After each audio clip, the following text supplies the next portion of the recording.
আমরা যদি চাই আজকে শুধুই সেলিব্রেশন, কোনো কাজ নেই, আপনার রিয়াকশন কি হবে? নো নো নো, কখনোই না। কাজ তো হতেই হবে, সেলিব্রেশন হবে, কাজও হবে।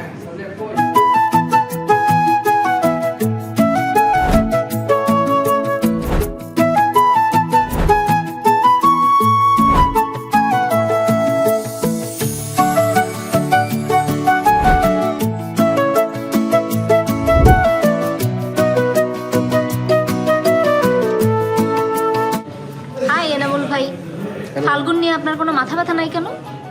মাথা ব্যথা কীভাবে থাকবে? কাজের চাপে বাঁচি না। ফাল্গুন আসে কোন সময় যায় তাই তো জানি না।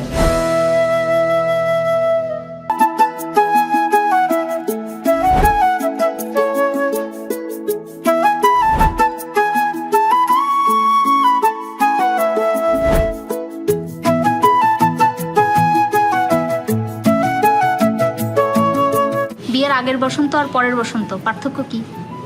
বিয়ের আগে বসন্ত আমার জীবনে প্রতি বছর একবার আসতো, বিয়ের পরে 365 দিনে আমার বসন্ত।